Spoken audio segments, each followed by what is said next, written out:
Madame, Monsieur, bonjour et bienvenue sur Vox Africa. Je suis Fanny Wegscheider. Votre point quotidien sur l'actualité africaine et internationale, c'est tout de suite dans Vox Flash.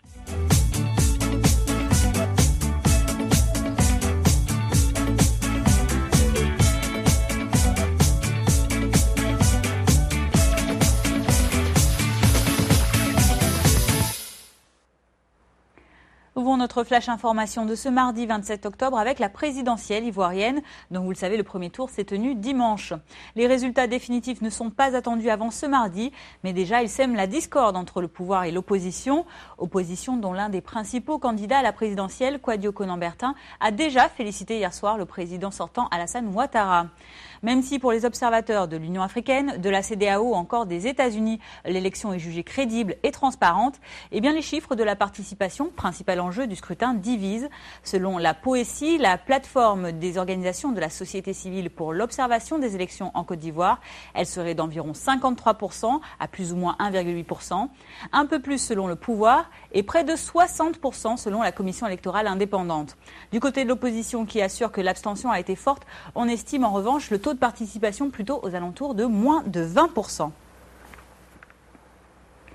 La présidentielle ivoirienne fait beaucoup parler, elle fait aussi beaucoup couler d'encre. Au lendemain du premier tour, les journaux se faisaient déjà l'écho des avis très partagés sur le déroulement de cette élection. Pour le quotidien pro-Ouattara, Le Patriote, le scrutin a été, je cite, très apaisé et il n'y a eu aucun incident signalé. Alors que dans l'Expression, on parle plutôt, je cite, de gifles aux partisans du boycott et du désordre. De son côté, la presse d'opposition a vu trop d'irrégularités, comme l'écrivait hier Notre Voix, ou encore un désert total, comme titré dans le journal Le Temps. Pour La Tribune, je cite, c'est l'ombre de Gbagbo qui a plané sur cette élection. Un président ouest-africain a quant à lui bel et bien été élu récemment. Il s'agit du chef d'État de la Guinée, M. Alpha Condé. Avant de s'envoler pour New Delhi, en Inde, pour participer au sommet Inde-Afrique qui se déroule depuis le 26 et jusqu'au 29 octobre, le président réélu a fait étape hier après-midi à Paris, en France. Peu d'informations pour l'instant sur cette visite rapide au président François Hollande, mais selon certains observateurs, la situation socio-politique de la Guinée, qui sort tout juste d'une élection présidentielle controversée, pourrait avoir été évoquée. Autre hypothèse également pour cette visite en France de M. Condé, une rencontre possible avec l'opposant Bahouri, le numéro 2 de l'UFDG, l'Union des forces démocratiques de Guinée. Bahouri, qui vit en exil en France depuis 2011, a été condamné par la justice guinéenne à la réclusion criminelle à perpétuité pour son implication supposée dans l'attaque du 19 juillet 2011 contre le domicile de M. Condé. À noter que dès la réélection de M. Condé, ce dernier a tenu à tendre la main à l'opposition pour mettre en place un gouvernement de large ouverture. Et l'information vient de tomber. 3 des 8 candidats à la présidentielle guinéenne ont désormais déposé un recours contre les résultats du premier tour. Ils ont été déposés par Faya Milimono du Bloc libéral, Papakoli Kourouma de Génération pour la réconciliation, l'unité et la prospérité et par Lansana Kouyaté du Parti de l'espoir pour le développement national. La Cour constitutionnelle rendra sa décision le 2 novembre. Au Soudan du Sud, Médecins sans frontières tire la sonnette d'alarme. Selon l'organisation humanitaire, 30 000 personnes sont menacées de mourir de faim à cause de la guerre civile qui ravage, vous le savez, le pays depuis 2 ans maintenant. Des milliers d'autres sont également menacés par la famine. La directrice régionale de Médecins sans frontières au Soudan du Sud s'exprime. Écoutez-la. Avant la guerre civile, le Soudan du Sud avait l'un des pires indicateurs santé dans le monde, y compris le pire taux de mortalité des femmes et des enfants. Avec la prolongation des violences et les déplacements de masse, les conditions de vie ont continué à se détériorer.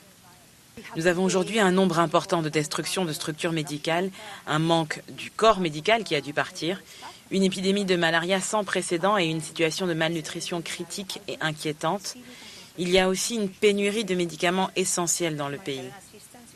L'aide humanitaire est notre grande préoccupation, soit à cause des insécurités, soit à cause des difficultés d'accès. Ces populations ont besoin d'aide. À l'international, les Guatémaltèques viennent d'élire Jimmy Morales comme leur nouveau président. Cet ancien acteur comique de 46 ans a été élu dimanche après avoir raflé 67,44% des suffrages exprimés, distançant ainsi de loin sa concurrente, l'ancienne première dame Sandra Torres. Malgré son manque d'expérience, les électeurs du Guatemala font donc confiance à Jimmy Morales, ce représentant du parti de droite FCN Nación, qui dirigera donc le pays d'Amérique centrale miné, vous le savez, par la pauvreté et l'insécurité, mais aussi par la corruption. Lutte contre la corruption, justement, dont Jimmy Morales a déclaré hier dans sa première intervention publique qu'elle serait sa priorité. Jimmy Morales prendra officiellement ses fonctions le 14 janvier prochain. Écoutez ces autres détails fournis par le président du Guatemala nouvellement élu. Suivant les propositions faites hier soir, nous souhaitons vous présenter les personnes qui vont diriger la commission de transition du gouvernement. Une partie de notre équipe de travail est en train d'organiser une visite en Amérique centrale, au Mexique et aux États-Unis pour inviter personnellement les présidents de la région à la prise de pouvoir et en profiter pour aborder les sujets d'intérêt commun que nous partageons avec les pays d'Amérique centrale. En Europe, une caserne militaire de la ville belge de Flavine a été visée hier par une attaque. Vers 9h locales, un homme a précipité sa voiture contre cet édifice qui abrite un bataillon de paracommandos près de Namur, au sud de la Belgique. Selon la déclaration du procureur du roi de Namur, le forcené aurait tenté de franchir de force l'entrée de cette caserne qui lui était refusée. Des gardes ont alors dû ouvrir le feu et 12 coups auraient été tirés vers lui. Aucune victime n'est à déplorer. Aucune bombe n'était à bord du véhicule et a priori aucun motif terroriste n'est à envisager dans cette attaque selon les propos du ministre belge de la Défense. Le suspect a depuis été interpellé. Il n'aurait opposé aucune résistance à son arrestation. Plus de précisions avec cette déclaration du procureur de roi de Namur suivie du commandant militaire de la province. On le retrouve à proximité d'une habitation. Il est à l'extérieur au moment où on le retrouve, au moment où on l'interpelle. Il n'oppose pas de résistance. Donc c'est une arrestation qui est une arrestation absolument non violente. Il n'y a pas d'autre arme que la voiture, il n'y a pas d'explosifs, il ne possède pas d'arme à feu. Cette personne est pour l'instant dans un service de police. Elle sera auditionnée dans les heures qui viennent par le service en question. Elle sera mise à disposition d'un juge d'instruction en fin d'après-midi, voire demain matin. Des perquisitions doivent encore avoir lieu. Le simple fait de pénétrer par ce biais-là sur une zone militaire, quand bien même on n'est pas animé d'autres intentions, est passible d'une peine qui va jusqu'à 5 ans de prison dans le droit pénal belge. Il ne s'agit pas d'un militaire, mais comme l'a souligné M. le procureur du roi, au niveau des antécédents, il a été candidat paracommando en 2010. Souvenez-vous, il y a tout juste 10 ans, les banlieues françaises se sont embrasées après la mort le 27 octobre 2005 de Zied et de Bouna, 2 adolescents de Clichy-sous-Bois en Seine-Saint-Denis, en France. Chaque année, depuis la mort tragique de ces jeunes, un hommage leur est rendu devant la stèle édifiée près du collège Douaneau. Cette année, pour la commémoration spéciale des 10 ans de ce drame, les rappeurs Youssoupha et Mac Taylor se produiront sur scène. Comment cette étincelle avait déclenché la vague de violence urbaine la plus grave de l'histoire des banlieues françaises. Rappel des faits. 27 octobre 2005, Zied Benna et Bouna Traoré meurent électrocutés dans ce transformateur EDF de Clichy-sous-Bois. Les 2 garçons de 17 et 15 ans ont passé l'après-midi à jouer au foot avec leurs copains. La partie terminée, le groupe traverse un terrain vague. Un voisin les aperçoit, les soupçonne d'avoir commis un vol et appelle la police. Ce vol n'a jamais été avéré. Les policiers arrivent sur place, s'ensuit une course-poursuite. 3 jeunes se réfugient dans le transformateur EDF, malgré les avertissements sur le grillage et la porte. 2 y trouvent la mort, le 3e est grièvement blessé. La nuit suivante, c'est l'embrasement, à Clichy-sous-Bois, puis rapidement dans d'autres villes de la banlieue parisienne et du pays. Les jeunes s'en prennent aux pompiers, aux policiers et à des bâtiments publics. Le 8 novembre, le gouvernement Villepin décrète l'état d'urgence sur l'ensemble du territoire, une décision rarissime qui permet d'instaurer notamment des couvre-feux dans les quartiers. Au total, les émeutes vont durer 3 semaines. Des milliers de voitures brûlées, des centaines de blessés, des milliers d'interpellations. Violences qui ont avant tout mis en lumière l'échec de la politique française en matière d'intégration. Et depuis en mai 2015, près de 10 ans après la mort de Zied Bouna, la justice a finalement relaxé 2 policiers qui étaient poursuivis pour non-assistance à personne en danger dans cette affaire. Un verdict qui, vous l'imaginez, avait suscité la déception des familles des victimes. Précisons qu'après les décès de Zied Bouna, les émeutes s'étaient répandues dans 274 communes françaises au total, dans la nuit du 6 au 7 novembre 2005. Plus de 10 000 véhicules avaient été brûlés, 300 bâtiments dégradés, 6 000 personnes interpellées et 1 300 autres écrouées. Et justement, suite aux émeutes de banlieue de 2015, après le drame survenu à Clichy-sous-Bois, des journalistes suisses ont décidé de créer le Bondi Blog. Depuis 10 ans maintenant, ce médium qui se veut la voix de la banlieue prend le parti d'une écriture sur les banlieues, mais de l'intérieur.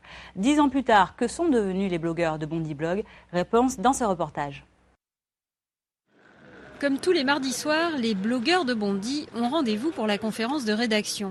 Ce jour-là, on prépare le Bondi Blog Café, l'émission mensuelle diffusée sur LCP et France O. L'invité de cette édition, François Fillon.